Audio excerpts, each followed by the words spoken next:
أعوذ بالله من الشيطان الرجيم بسم الله الرحمن الرحيم السلام عليكم ورحمة الله وبركاته الحمد لله رب العالمين والعاقبة للمتقين ولا عدوان إلا على الظالمين أشهد أن لا إله إلا الله وحده لا شريك له وأشهد أن سيدنا محمدا عبده ورسوله اللهم صل وسلم وبارك على سيدنا محمد وعلى آله وأصحابه ومن تبعهم بإحسان إلى يوم الدين اللهم اشرح لنا صدورنا وحسن أخلاقنا ويسر لنا أمورنا اللهم ارزقنا الفهم والعلم والحكمة والعقل برحمتك يا أرحم الراحمين والحمد لله رب العالمين أما بعد. Yang dimuliakan, dia dihormati pengurusi surau, tuan-tuan imam, tuan-tuan guru, para ahli ilmu yang saya hormati dan saya muliakan, seluruh jawatan kuasa surau dan seterusnya, tuan-tuan dan puan-puan, muslimin muslimat yang dirahmati Allah Subhanahu wa taala sekalian. Alhamdulillah, kita teruskan lagi tuan-tuan ya pada malam ni ya, pengajian hati yang berzikir. Kita sambung muka surat berapa malam ni ya? Baik, 83 tuan-tuan. Yang ada kitabnya rujuk muka surat 83. Baik. Di bawah tajuknya zikir sumber kekuatan hati. Ya, zikir adalah merupakan sumber kekuatan kepada hati kita, bahkan kepada jiwa diri dalam kita. Baik, zikir merupakan sumber asas kepada kekuatan diri manusia, sama ada kekuatan pada jasmani maupun rohani, khususnya dalam membina kekuatan jiwa dalam mendekatkan diri kepada Allah Subhanahu wa taala. Berkata Imam Abu Qasim Al-Kushairi rahimahullahu taala, cuma dalam tu tuan-tuan ditulis lagi sekali lah dalam bahasa Arab. Qala al-Imam Abu Qasim Al-Kushairi radhiyallahu anhu, "Adz-dzikru mansyurul wilayah." Beliau mengatakan zikir itu adalah permulaan kewalian. Ya, sesiapa yang ingin berjalan dalam perjalanan yang akan dipilih oleh Allah sebagai kekasih-kekasih Allah, atau juga boleh disebut sebagai wali-wali Allah Subhanahu wa taala, maka permulaannya adalah zikir kepada Allah. Wa manarul wuslah, zikir juga adalah puncak wuslah, puncak hubungan hamba dengan Allah Subhanahu wa taala. Sebab itulah tuan-tuan disebut bahawa solat ini pun zikir. Solat ni adalah sesuatu yang paling nyata, paling jelas bagaimana hubungan kita, interaksi kita dengan Allah. Namun dalam surah Taha, kalau tuan-tuan baca, Allah menyebut aqimis salata li zikri, hendaklah kau dirikan solat. Tujuan apa solat itu? Li zikri, supaya kamu berzikir kepadaku, atau dalam bahasa terjemahannya supaya kamu ya sentiasa mengingatiku. Maka dikatakan di sini oleh Imam Abu Qasim Al-Kushairi, zikir adalah manarul wuslah, kemuncak hubungan kita dengan Allah. Kita baca Quran itu juga pun untuk kita ingat Allah, berzikir pada Allah. Baik, seterusnya wa tahqiqul iradah, zikir adalah penyampai kehendak. Ya, kalau tuan-tuan nak apa atas muka dunia, tuan-tuan nak apa di akhirat, tuan-tuan kena banyak berhubung dengan Allah. Salah satu kaedah mudah berhubung dengan Allah ialah zikir. Sentiasa menyebut kalimah-kalimah yang menyebabkan kita ingat Allah. Antara contoh mudahnya, Allah kata dalam Al-Quran suratul Baqarah, "Fadhkuruni adzkurkum." Ya, kamu zikir kepadaku, kamu ingat kepadaku, aku akan ingat kepada kamu. Kalau kita baca dalam satu kitab Taharatul Qulub wal Khudu' li Allamil Ghuyub, ya, tuan-tuan boleh baca antara makna, apa maksud fadhkuruni adzkurkum. Kamu ingat pada aku ingat pada kamu. Salah satunya ialah kalau kamu ingat kepadaku dengan ibadah, solat dan lain-lain ibadah, aku ingat kepada kamu dengan memberi ganjaran pahala. Kalau kamu ingat kepadaku dengan cara bersyukur, aku tambah segala nikmat. Kalau kamu ingat kepadaku dengan cara berdoa, aku perkenankan segala permohonanmu. Tengok keadaan bagaimana kita ingat. Jadi kesimpulannya berada di sebalik ingat kepada Allah. Cuma cara ingatnya tuan-tuan sekalian kadang-kadang berbeza. Ingat dengan cara solat, ingat dengan cara, ataupun ingat dengan cara khusus. Sebut subhanallah, alhamdulillah, Allahu akbar, la haula wala quwwata illa billah, dan segala ibadah yang lain. Antara tuan-tuan, kalau kita nak murah rezeki, zikir murah rezeki ini yang saya terima daripada para habaib di Hadramaut, Yaman ya, dan ditulis dalam kitab Kaifa Takunu Ghaniyan Habib Sa'ad, Antaranya ba'da zuhur. Selepas daripada zuhur, kita baca la ilaha illallah al-malikul haqqul mubin 100 kali. Lepas tuan-tuan zikir, wirid, doa, sambil-sambil tuan-tuan nak balik rumah, sampai ke rumah tu rasa cukuplah 100 la ilaha illallah al-malikul haqqul mubin. Maka ingat Allah dengan zikir itu, maka akan menjadikan kita ni murah rezeki. Rezeki ni banyak. Cuma kena niatlah tuan-tuan nak rezeki apa. Kadang-kadang ya Allah murahkanlah rezeki saya. Apa rezeki apa yang nak? Sehat rezeki, hati senang rezeki, duit pun rezeki. Tapi kadang-kadang orang nampak rezeki ni harta, duit.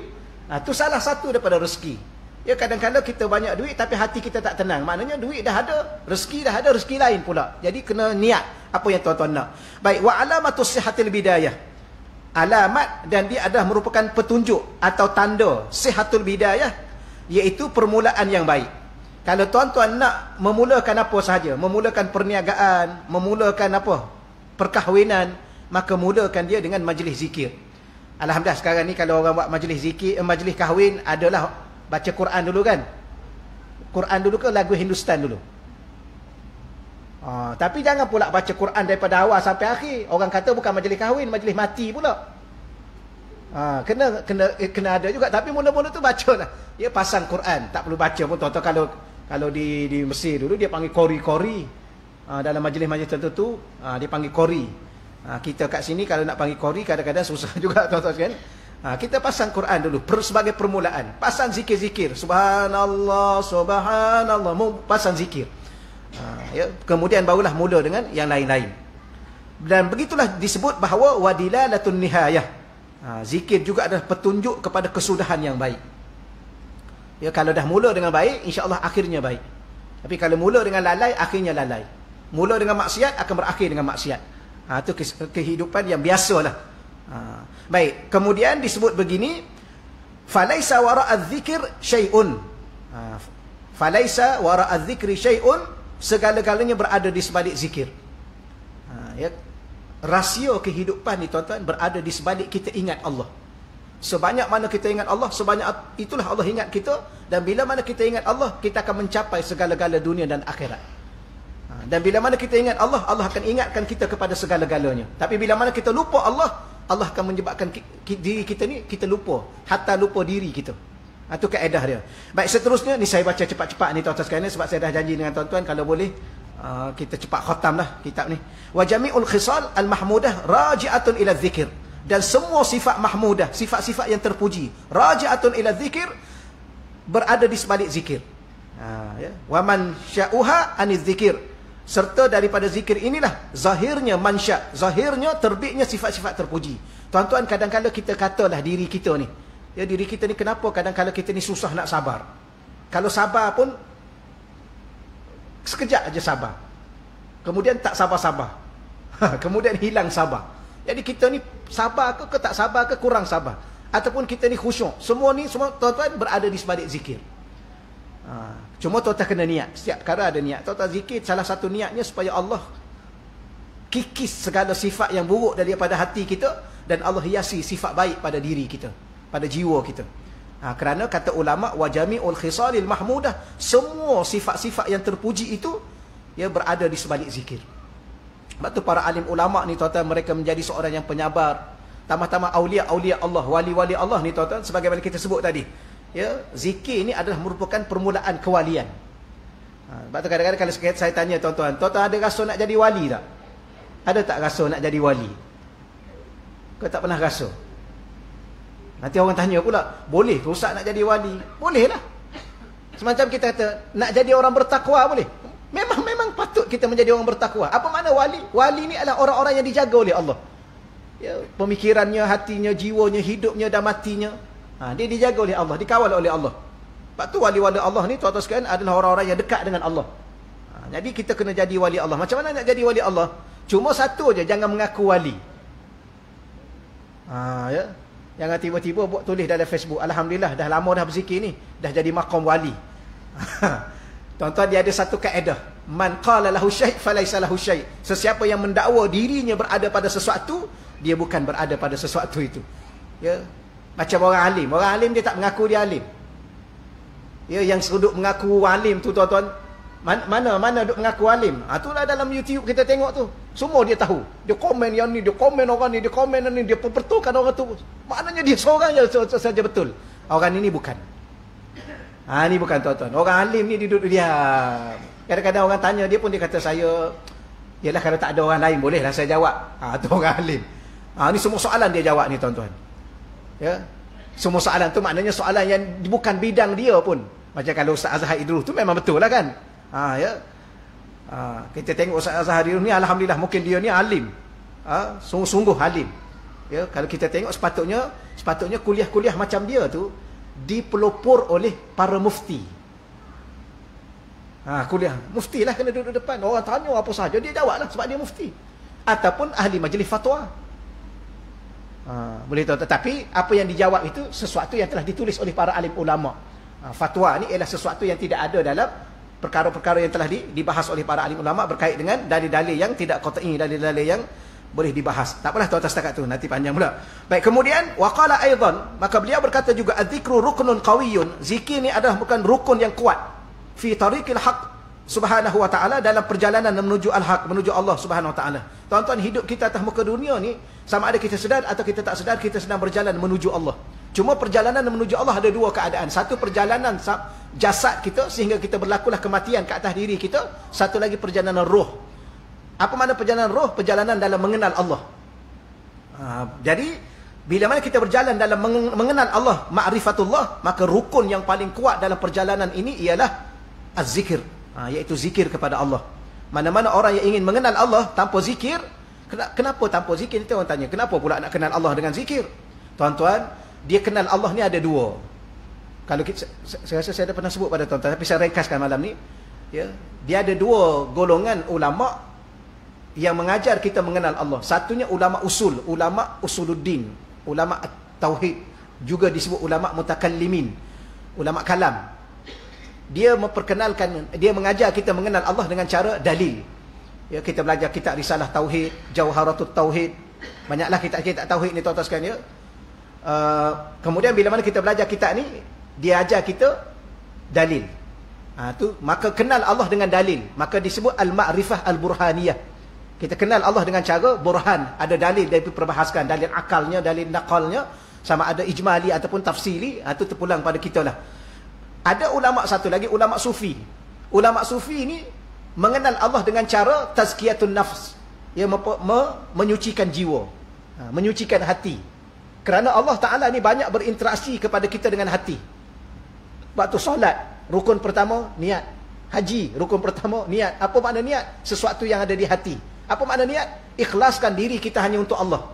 Maka hati ni, bagaimana nak ikhlas? Apa makna ikhlas? Ikhlas ni ialah kita sucikan hati kita, tidak ada sesuatu, hanya Allah sahaja. Maka Allah Ta'ala ni dia berinteraksi dengan kita dengan hati. Sebab tu setengah ulama mengatakan, bagaimana cara nak mengikis segala sifat-sifat kotor dalam hati kita, riaknya, ujubnya, takabur dan sebagainya, sehingga dapat meletakkan ikhlasnya, takwanya, jujurnya, sidik, benarnya, ialah dengan cara zikir, menyucikan hati kita. Jadi sebab tu disebut oleh Imam Qushairi. Tuan-tuan boleh baca kitab risalah Qushairiyah. Tuan-tuan beli kat kedai di PKNS tu, wallahualam, saya kalau dekat-dekat Masjid India tu mungkin banyak tuan-tuan sekalian yang diterjemahnya di kitab Arab. Nama kitabnya ialah Risalah Qushairiyah, Imam Abul Qasim Al-Qushairi. Jadi beliau mengatakan dalam kitab tersebut, az-zikru, zikir ini ruknun, adalah merupakan satu rukun qawiyyun, yang paling kuat, yang paling asas fi tariqil haq, dalam perjalanan kita mengenal Allah Subhanahu wa taala. Bal, bahkan huwa al-umdatu fi hadzal tariq, bahkan dia adalah merupakan tiang atau asas jalan ini. Wala yasilu ahadun ila Allah, dan tidak ada seorang pun yang akan sampai kepada Allah. Sampai ini iaitu mengenal Allah, illa melainkan bidawamiz zikir, sentiasa berulang-ulang, sentiasa membaca zikir. Itu yang dikatakan ya. Kalau orang ini tak akan pernah sampai mengenal Allah kalau dia dakwa dia diri dia arif billah. Ya, dia ni arif billah, orang yang mengenal Allah. Tiba-tiba dia tidak, selalu kita tengok dia berzikir pada Allah. Sebab tu orang ahlillah ni tuan-tuan, dia pegang tasbih. Tasbih ni sebenarnya isyarat saja. Tasbih. Ya, kenapa? Kerana orang ni biasanya kalau dia nak ingat Allah, kita manusia ni kadang-kadang kena guna alat. Pegang tasbih, pegang kaunter. Betul kaunter tu tak? Tak kira lah yang mana-mana pun tuan-tuan sekalian ya. Kaunter tu siapa yang buat tu? Ke Cina yang buat? Tak kira lah Cina buat pun tuan-tuan, janji kita guna alat tu, nanti orang kata ni apa ni, bid'ah ke apa. Nabi dulu pegang kaunter tak? Tapi yang peliknya kaunter tu dijual kat Mekah, walaupun Cina yang buat. Kenapa orang Mekah jual? Sebab benda tu sekadar alat. Alat membawa kita ingat Allah. Okey lah. Boleh tuan ya? Ni sejadah ni Nabi guna tak sejadah tu tuan? Bid'ah ni guna sejadah ni. Ni orang-orang yang sempit pemikiran dia. Minta tuan ya, kadang-kadang di luar sana ramai generasi-generasi baru yang sekarang ni duk sibuk bid'ah itu, bid'ah ini, habis jadah ni. Kita tengok dia, jajah dia jadi lagi mahal, lagi bid'ah. Dia jadi benda-benda, kadang-kadang benda alat. Macam tuan tu, pakai tuan haji kita tu, duk pegang tasbih tu. Kalau sekadar nak tanya, buat apa pegang tasbih? Nak berzikir. Kenapa pegang tasbih? Nabi dulu berzikir pakai tasbih ke? Tasbih pula, tasbih apa? Kayu kokar ke? Tanya pula. Dia pun cakap pula, kayu kokar ni syirik. Tengok, syirik bukan ada di kayu, syirik ada di tubuh manusia itu. Syirik bukan ada di kayu, ada di bawah, syirik duduk di sini. Kalau di sini benar dengan Allah, apa yang syiriknya? Ni kayu kokar syirik. Kemudian kayu kokar buat yang peliknya dia guna kayu kokar tu buat pukul orang histeria. Betul ya? Ingat hantu tu takut ke kat kayu tu? Sebenarnya dia bukan takut kat kayu, dia takut benda tu yang diguna untuk zikir pada Allah. Ingat tak satu kali Imam Malik ke? Dia hantar selipar dia. Orang histeria, orang suruh dia pergi. Dia kata tak apalah, aku hantar selipar je. Tahu-tahu bawa selipar dia, lari kawan tu yang jin yang dalam badan dia tu. Tapi adakah jin tu takut pada selipar? Bukan. Jin tu ialah takut pada orang yang pakai selipar tu. Jadi bukan masalah benda, masalah orang. Setakat tu dulu tuan-tuan sekalian ya. Kalau cakap bab ni tak habis, rugi masa. Tapi cuma saya ingatkan pada tuan-tuan, kerana generasi yang ada pada hari ini adalah suatu generasi yang sibuk dengan masalah orang. Dan yang merasakan diri itu adalah terlalu amat berilmu. Maka seseorang yang mendakwa dia berilmu, maka hakikatnya dia tidak ada ilmu. Sebab orang berilmu ni dia tak dakwa dia berilmu. Orang berilmu dia tak akan mengatakan dia ni berilmu. Begitulah wali. Wali tak akan mengaku dia wali. Ni datang-datang buat istilah, saya ni wali tuan-tuan. Ni bukan tuan-tuan ya. Walau sekalipun kalau tuan tak percaya, dia kata kalau tuan tak percaya, tengok ni, saya boleh tukar air ni boleh jadi ais. Dia pun pegang jadi ais betul-betul. Itu bukan wali, itu bukan kerja wali, duk tunjuk-tunjuk buat apa? Buat pameran depan orang, bukan. Ya, wali ni dia akan sibuk dengan Allah. Ya, kalau duk tunjuk benda-benda pelik dalam TV, dalam YouTube, dalam Instagram, dalam TikTok tu, duk tunjuk benda pelik nak tunjuk dia ni wali, itu bukan wali. Wali dia tak buat kerja tu tuan-tuan. Walaupun sekalipun dia terbang depan kita.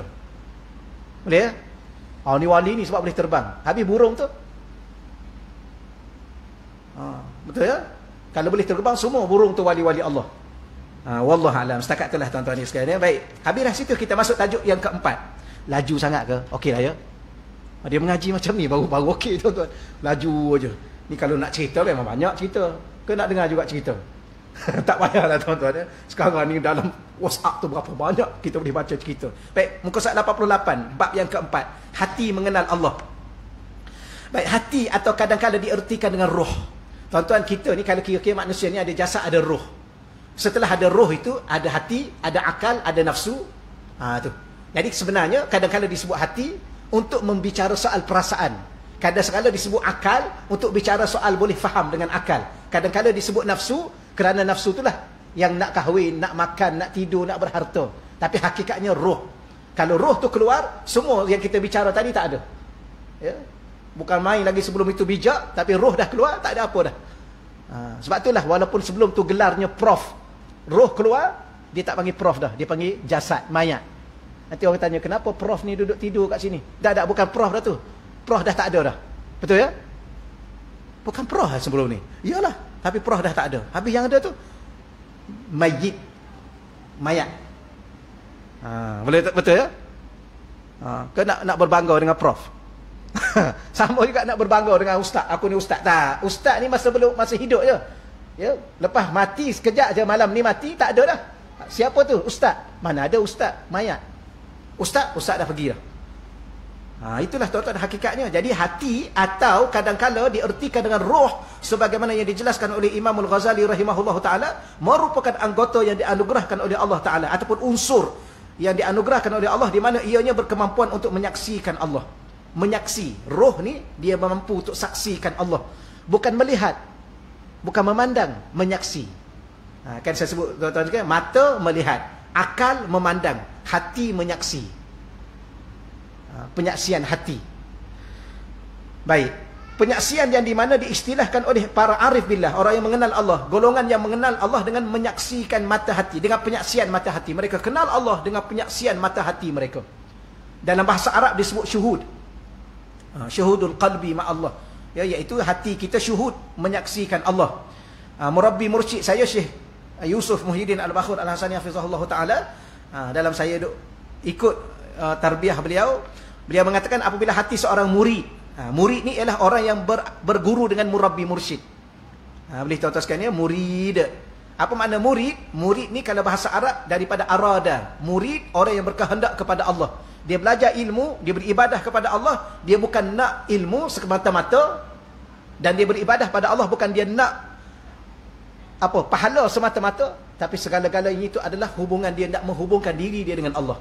Dia nak Allah. Kalau bahasa mudahnya, siapakah murid? Man aradallah, orang yang nak kepada Allah. Nak apa? Nak dekat dengan Allah, nak rahmat Allah, nak redha Allah, nak mengenal Allah. Itu murid. Tapi murid ni dia tak akan jadi murid, dia tak akan berada pada kedudukan itu kalau dia guru dia bukan murabbi mursyid. Tapi kalau kita ramai-ramai ni kita panggil bukan murid, dia panggil talibul ilmi, penuntut ilmu. Nak tahu kita ni penuntut ilmu, yang ada depan ni mesti muallim. Muallim, apa makna muallim? Orang yang boleh memberi ilmu kepada kita. Muallim, yang mengilmukan kita. Tapi kalau yang duduk depan ni dia ajar kita membaca, menulis abata saja.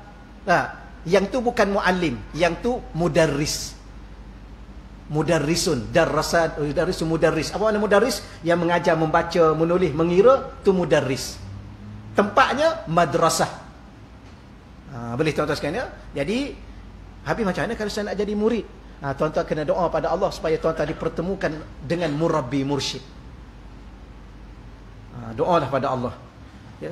Baik, saya dengan syekh saya, dengan murabbi mursyid saya, dia kata apa? Apabila hati seorang murid, hati kita ni melalui perjalanan kepada Allah Ta'ala dengan mengamalkan wirdul am, maka syekh ijazah pada kita ni, saya cerita umum sebagai sedikit gambaran pada tuan-tuan bagaimana hati itu mengenal Allah. Baik, cuma cara yang paling mudah, kita dibimbing oleh seorang murabbi mursyid. Adakah kalau kita tidak dibimbing oleh murabbi mursyid, kita tak boleh mengenal Allah? Boleh, dengan izin Allah. Tapi dengan apa? Dengan ilmu. Dengan ilmu, tuan-tuan sekalian ya. Ilmu ada dua. Satu ilmu mengenal Allah ni, satu ilmu tauhid, satu ilmu tasawuf. Tuan-tuan belajar ilmu dua ni. Tapi dengan ahlinya. Dia bukan belajar dengan sebarangan. Maka dia ada wirdul am, wiri umum. Dan setelah kita beramal dengan wiri umum, kemudian kita masuk khalwah. Ni saya cerita tuan-tuan. Apa makna masuk khalwah? Masuk, kalau ada setengah tariqah dia panggil, dia namakan suluk. Masuk suluk. Suluk ni apa nak baca dalam suluk itu? Iaitu tu terserah pada guru kita. Dia bagi kepada kita. Maka setelah itu dia ijazahkan pada kita wirdul khas. Wirdul khas di sini ialah wirid khusus dengan ismul mufrad. Apa makna isim mufrad? Kata nama yang tunggal, iaitu kalimah Allah. Kalimah Allah ni kadang-kadang dia disebut ismu lafzul jalalah. Dia juga disebut ismul jalalah. Allah juga disebut ismul mufrad. Allah juga disebut ismul a'zam. Kalimah Allah itu istilah-istilahnya. Boleh tuan-tuan sekalian ya? Dia juga disebut ismul zat. Sempat tulis ke? Ingat je lah tuan-tuan sekalian ya. Allah ni, istilah kepada Allah, dia panggil ismul zat. Nama kepada diri Allah. Dia juga adalah satu lafaz. Lafaznya lafzul jalalah, lafaz yang teragung. Ada juga pandangan ulama, tapi ini khilaf.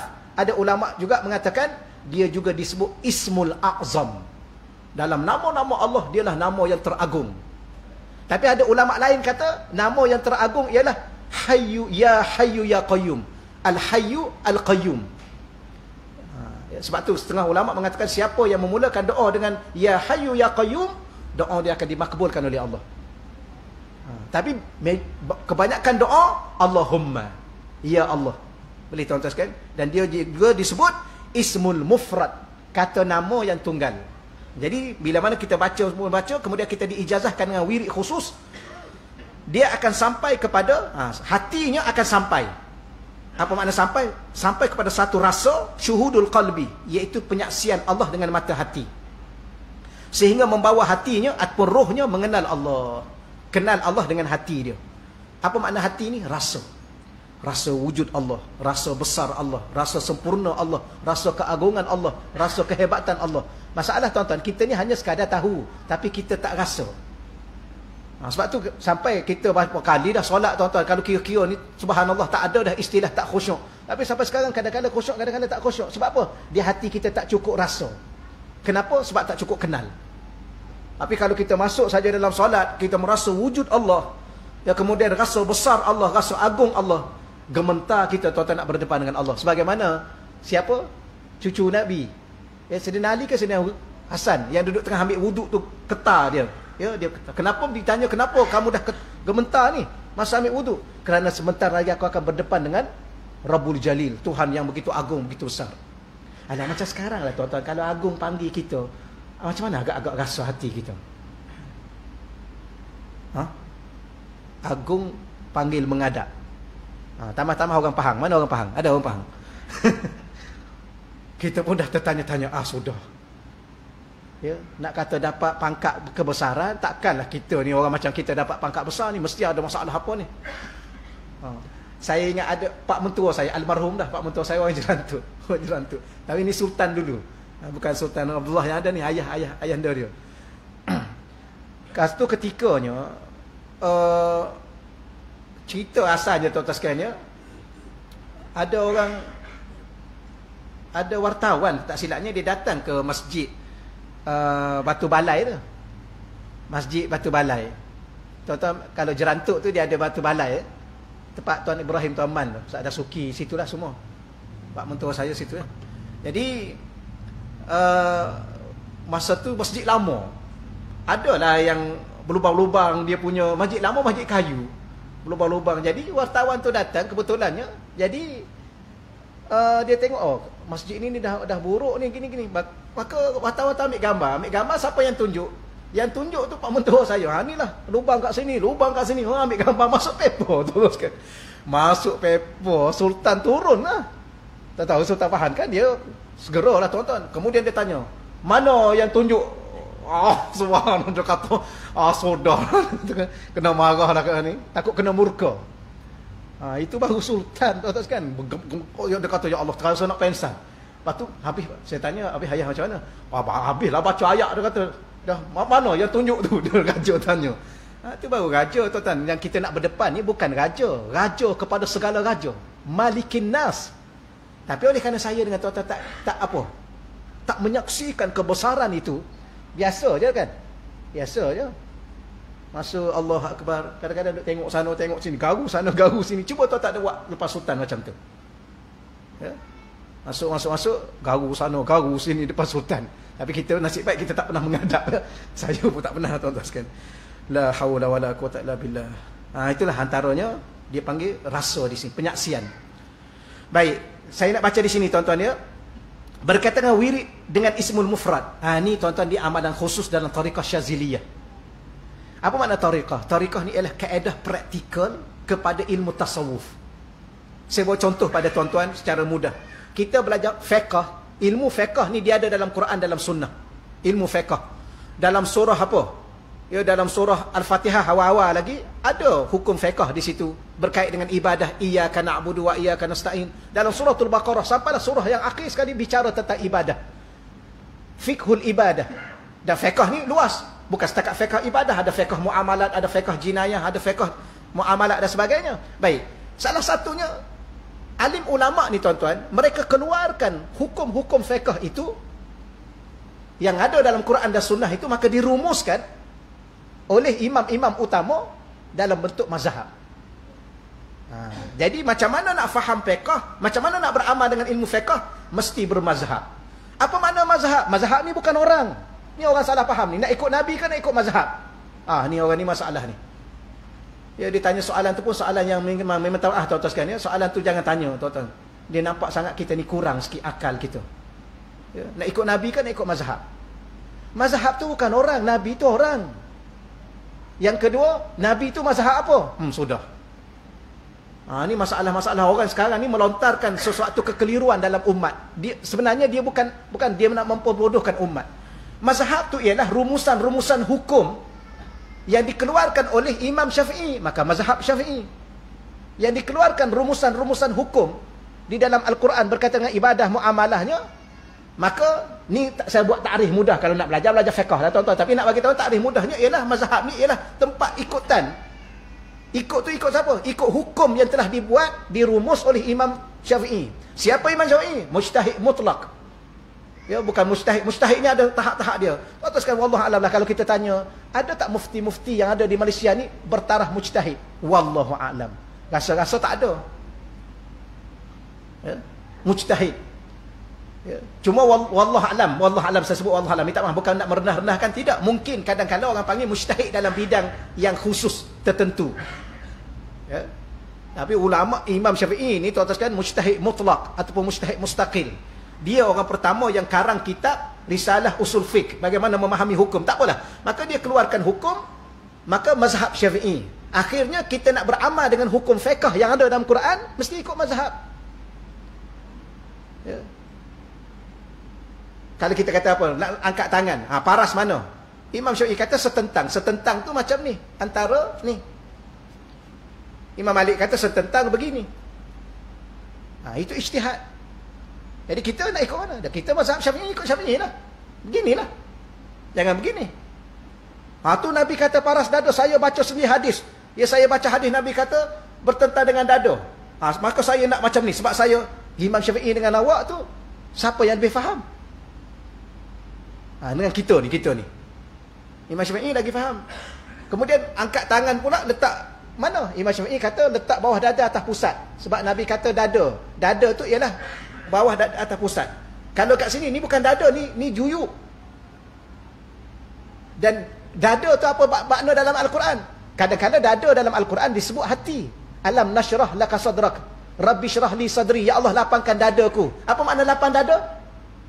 Lapang hati. Kalau lapang dada, tuan-tuan baca 10 kali lapang. Nak buat apa dada kita jadi macam tu? Sebab tu ini bahasa Arab. Sebab tu kita tuan-tuan sekalian, kalau tak mahir sangat-sangat bahasa Arab, kita ikut imam. Sebab tu kita orang awam ni, sebenarnya kita ni orang awam. Saya, tuan-tuan ni orang awam. Minta maaf lah kalau ada alim ulama seorang dua hari ni. Tapi kita ni orang awam, majoriti kita. Orang awam ni, apa dalil dia? Ulama. Kenapa buat macam ni? Imam Syafi'i cakap macam ni. Kenapa baca doa kunut? Sebab Imam Syafi'i kata kunut ni sunat muakkad. Nak ikut Imam Syafi'i ke nak ikut Nabi? Pandai pula dia tanya kita. Habis Imam Syafi'i itu ikut ayah pin ke? Imam Syafi'i itu pewaris Nabi. Kalau nak tahu pasal Nabi, tanya waris lah. Tuan-tuan, kalau minta maaf, nanti saya cakap salah pula. Tapi tapi tak apa kan? Kalau tuan-tuan meninggal, saya nak buat urusan dengan tuan-tuan, nak rujuk siapa? Nak tahu tentang tuan-tuan. Tuan-tuan tinggalkan apa? Waris lah kan? Betul kan? Ini kaedah biasalah tuan-tuan. Ya. Kalau saya meninggal pun, tuan-tuan ada urusan dengan saya, nak tahu apa masalah saya, macam mana, tuan-tuan kena tanya waris saya lah. Macam sebab itulah kita nak berurusan dengan Rasulullah. Rasulullah telah meninggal dengan waris dia lah. Siapa waris dia? Ulama lah. Sebab tu jangan tanya nak ikut Nabi ke nak ikut ulama. Ini soalan yang orang panggil tak cerdik. Tuan nak buat urusan dengan anak saya ke dengan saya? Lah dah tuan dah mati, dengan anak tuan lah.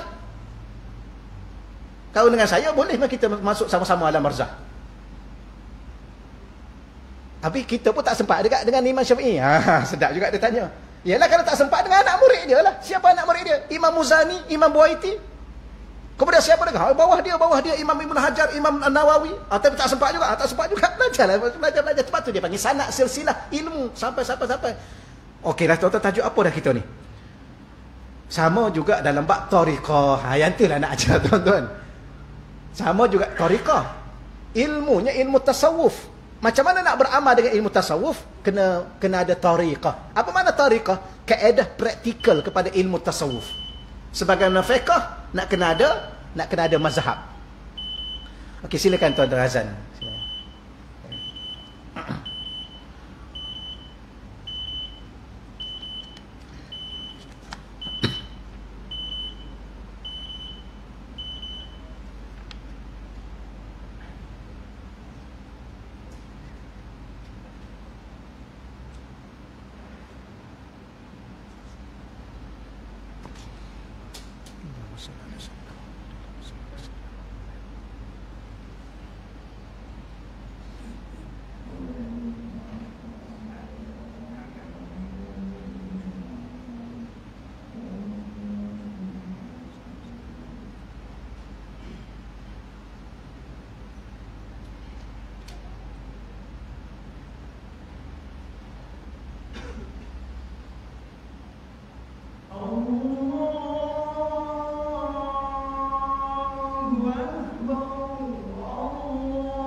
Baik, tuan-tuan, saya habiskan sikit di sini ya dalam 2-3 minit ni, muka surat 88 ni. Untuk ringkasan pada tuan-tuan insya-Allah. Cuma di sini ada satu tambahan sedikit memperjelaskan kepada kita berkaitan dengan wirid dengan ismul mufrad. Wirid dengan kalimah Allah. Dan hukumnya para alim ulama mengatakan, dalam tuan-tuan boleh rujuk dalam kitab Haqaiq An-Tasawuf Syekh Abdul Qadir Isa, jumhur ulama mengatakan hukumnya wirid dengan kalimah Allah. Allah ni ialah harus. Hukum dia harus. Tuan-tuan boleh tengok dalam dalil Quran, dalam dalil umum Al-Qurannya dalam surah Al-An'am, tak silap saya tuan-tuan, ayat 91. Surah Al-An'am ayat 91 dan surah Muzammil ayat 8. Ya, saya rujuk lagi sekali tuan-tuan ya. Saya ni tak Quran 30 juzuk tak hafal tuan-tuan. Kita tanya Syekh Google lah sekejap. Saya nak pastikan betul. Al-An'am ayat 91. Al-An'am ayat 91. Allah kata kulillah. Katakanlah Allah. Cuma kalau kita belajar kaedah bahasa Arab, kenapa baca kulillah? Sebab asal dia kul. Kul tu fi'il amar. Fi'il amar ni salah satu yang kita nak tahu kata kerja perintah dalam Quran. Kalau kita baca Quran, nak tahu salah satu kata kerja perintah dalam Quran, dia ada 2 huruf. Huruf pertama baris depan, huruf kedua bertanda sukun. Kul contohnya antaranya. Baik, ayat Al-An'am 91 ni kita baca kuli. Lam kita hidupkan baris bawah sebab depan dia ada kalimah Allah. Kalimah Allah ni ejaan dia bermula dengan alif lam lam alif ha. Alif di situ bukan alif. Pada dalam ayat itu dia hamzah wasal. Dia ada kepala sad ke atas. Jadi bila mana hamzah wasal, kita kena baca kuli. Lam tadi asalnya sukun, kita kena hidupkan. Tapi kalau kita kaedah asal sukun, kita kata kul Allah. Katakanlah Allah. Sebut Allah.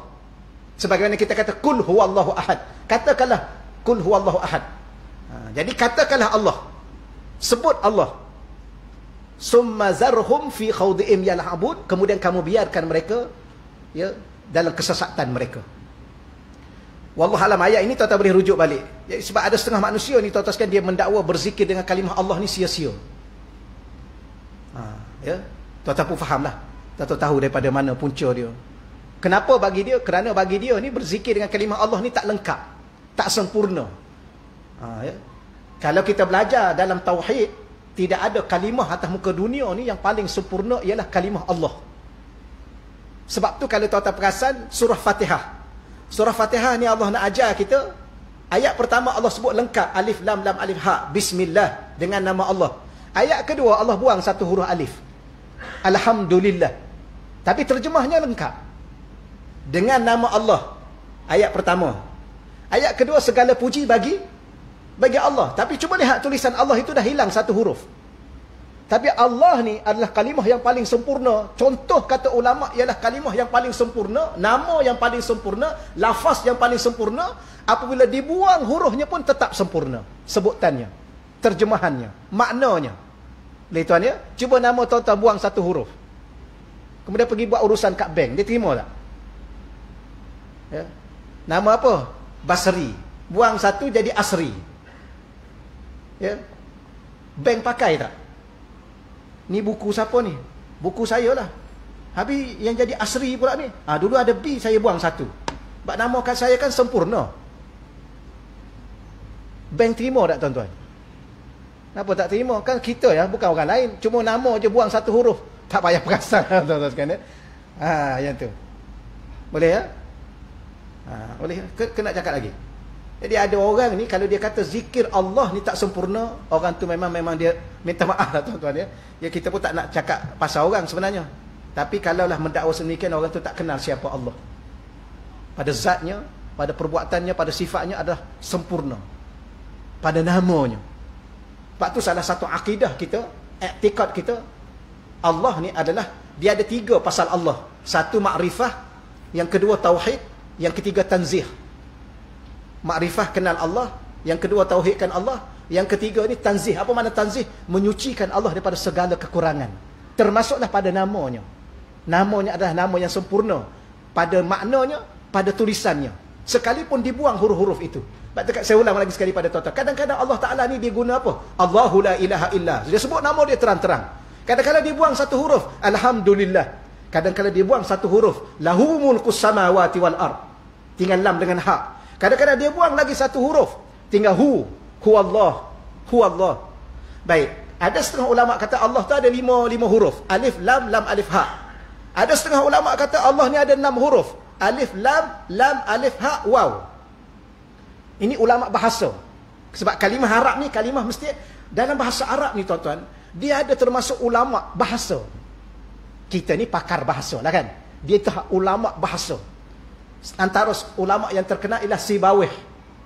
Ni ulama-ulama bahasa. Tuan-tuan tengok bagaimana ulama bahasa ni mengeja perkataan Allah. Ada setengah kata 6 huruf. Mana huruf yang ke-6? Huruf waw. Maka alif lam lam alif ha itu yang 5 huruf. Mana alif? Alif diletakkan di atas yang apa ni? Yang dulu kan ditulis mendegak. Sekarang ditulis condong. Mana ha? Waw. Waw tu yang ada yang ke-6 waw diletak di atas huruf apa? Huruf ha.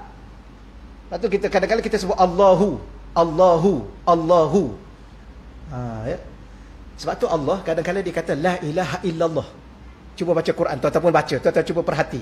Kadang-kadang Allah kata la ilaha illahu. Tuan-tuan je. La ilaha illallah tu dengan isim. Kadang-kadang Allah sebut la ilaha illahu. Sebab tu ada orang bahas, minta maaf ni tuan-tuan sekalian ya. Nak terima ni live ni saya tak tahulah. Nak terima tak nak terima sudah, tak ada masalah. Sebab benda ni bukan paksaan, bukan wajib, bukan apa. Kadang-kadang ni perbahasan ulama. Sebab kita ni bukan ulama. Sebab tu setengah tuan-tuan sekalian, antara zikir yang paling tinggi maqam dia, antara, jangan salah faham, zikir hu. Kenapa? Kerana dia tidak lagi menggerakkan lisan. Dia keluar daripada sini. Kalau Allah ada lisan. Biasanya kena gerakkan sebab huruf alif, huruf lam. Huruf lam, huruf hujung lidah menekan pada gusi gigi depan atas. Allah. Mesti sentuh. Kalau tuan-tuan sebut huruf lam, tuan-tuan tak sentuh gusi gigi atas, gusi gigi depan. Gusi ada dua masa sebut huruf lam. Ya, satu gusi gigi gunting, satu gusi gigi depan. Tahu ya? Dia ada 3 huruf yang tuan-tuan kena sentuh gusi yang menonjol tu. Tuan-tuan cuba letak lidah, ada gusi yang menonjol tu. Ada tak ni? Kalau tak ada, dia Pontianak biasanya. Tak adalah tuan-tuan. Semua ada ya, jangan risau. Tu dia panggil gusi gigi depan. Gusi masa baca Quran ada 2. Satu gusi gigi gunting, satu gusi gigi depan. Ada 3 huruf yang mesti sentuh. Kalau tidak tak sentuh tak sah makhraj tuan-tuan. Iaitu huruf lam, huruf nun, huruf ra. Kena sentuh gusi yang itu. Boleh insya-Allah ya. Tajuk apa dah kita ni? Jadi Allah kadang-kadang dia buang satu huruf tinggal lillah. Kadang-kadang dia buang satu huruf lahu. Dia buang satu huruf huwa. Sebab tu kadang-kadang dia nak cakap kat kita la ilaha illallah. Kadang-kadang dia sebut la ilaha illahu. Jadi setengah ulama kata hu tu adalah huwa. Sebenarnya huwa waw hak baris depan, waw baris atas. Tapi bila mana kita sukunkan dia jadi hu. Sebenarnya huwa. Mana dalil? Qul huwa Allah. Tapi hu tu orang sukunkan dia. Tu yang jadi hu. Boleh ya? Ni mana ada hu ni dalam bahasa Arab? Dah sukunkan jadi hu lah. Kan tu kan baris depan. Sukun. Boleh insya-Allah tuan-tuan kan? Sebab tu kadang-kadang kita ni sebenarnya tuan-tuan, baik kita rasa kita tak pandai lah. Ya, kita rasa kita tak pandai. Kalau kita rasa kita pandai, nak komen orang tu komen. Padahal yang kita komen tu pun tak betul. Di kita je tak betul. Sama juga astaghfirullahalazim allazi la ilaha illa huwal hayyul qayyum. Ni kadang-kadang ustaz ni tuan-tuan sekalian minta maaf lah. Sebab tu kita ni baik tak payah cakap lah. Malu kat orang. Ya kita kata hanya yang ni betul. Yang baca sebelum ni salah. Hui, yang baca sebelum ni salah. Tok-tok guru zaman dulu tuan-tuan. Astaghfirullahalazim allazi la ilaha illa huwal hayyul qayyum. Tiba-tiba datang-datang tak betul yang hayyu, betul yang hayya. Ya, dua-dua betul tuan-tuan. Kalau kita belajar bahasa Arab, sebab bahasa Arab ni dia ada khilaf juga. Bahasa Arab ni dia ada ulama Basrah, dia ada ulama Kufah. Yang ni baca baris atas, yang ni baca baris depan. Bila mana bahas, dua-dua betul. Dia ada takdir dan sebagainya. Nanti saya bagi pada tuan-tuan tulisan-tulisan yang kita tulis. Ya tuan-tuan nak baca. Ya mentang-mentang dia biasanya minta maaf tuan-tuan. Biasanya ustaz-ustaz muda ni yang gairah dengan ilmu, baru balik kan, baru balik rasa alim. Balik-balik cakap hayya yang betul, hayyu salah. Jadi selama ni kita duk baca istighfar yang salah. Habis taubat kita macam mana Allah tak terima? Tak terimalah sebab salah. Sedap cakap. Tuan-tuan sekalian, padahal dia yang salah. Ya kerana apa? Menyalahkan orang. Padahal dia baca tu memang betul dah. Dia baca hayya tu betul. Hayyu pun betul. Tapi kata ustaz, tapi dia ni dia dulu mufti ustaz, dia cakap macam tu sebab dia dulu mufti. Mufti ke dia bukan masalah mufti, masalah kaedah agama. Salah lah. Saya kalau salah lah. Tuan-tuan cakap ustaz salah ustaz. Salah lah tuan-tuan. Bukan masalah ustaz, masalah tak ustaz. Masalah kalau dia tak ustaz pun dia betul. Islam bukan masalah itu. Jadi saya nak sebut pada tuan-tuan begitulah. Panjang pula tuan-tuan. Rasa nak 5 minit. Ni dah lebih dah. Takat ni dululah, kita baca akan datang nanti. Lambat juga ni tuan-tuan ya. Saya kalau boleh malam ni saya nak khatam pada tuan-tuan. Bukan apa saya rasa lalat sebab saya baca kitab ni. Pada rasa kitab ni asalnya saya buat pada madrasah saya tu je lah. Tuan-tuan cuma saya nak ingat nak jemput pada tuan-tuan lah, nak jemput tuan-tuan. Saya di madrasah tu Jalan Kebun, jalan lorong Rabingan ataupun Jalan Haji Madun. Sini berapa minit aja, kalau ikut highway ni dalam 10 minit tak sampai. Suhaimi pergi selalu tiap minggu. Saya buat majlis untuk umum. Biasanya untuk madrasah lah, untuk madrasah tu malam. Untuk umum kalau tuan-tuan ada masa, saya nak jemput pada tuan-tuan setiap Ahad minggu ketiga. Saya buat majlis selawat 100,000. Ya, selawat 100,000, kemudian baca zikir, kemudian ada kuliah sikit. Kuliah tu kadang-kadang saya mengajar, kadang-kadang kita akan jemput daripada luar.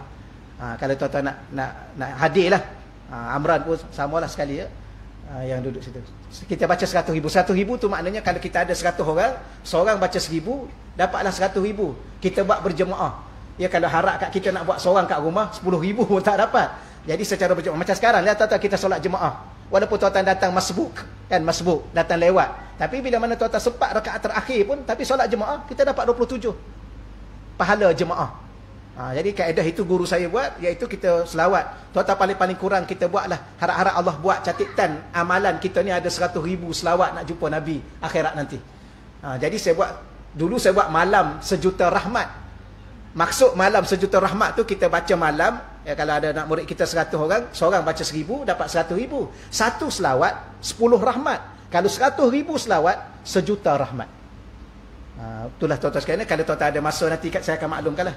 Ya, dalam posternya, kalau tuan-tuan dijemput untuk madrasah saya tu, kalau tuan-tuan nak, Ahad minggu ketiga. Dalam lebih kurang pukul 9.30 kita mula. Kita selawat. Sekejap aja tuan-tuan, jangan 100,000 ni bila Ustaz nak habis. 100,000 sampai tengah hari ke. Dan insya-Allah kalau yang minggu ketiga ni saya cadangkanlah insya-Allah adalah nak buat jamuan sikitlah. Jamuan ayam kampung. Saya ada ladang ayam kampung di Pulau Indah. Cuma setakat ni kurang sikit ayamnya sebab tenggelam banjir. Tuan-tuan.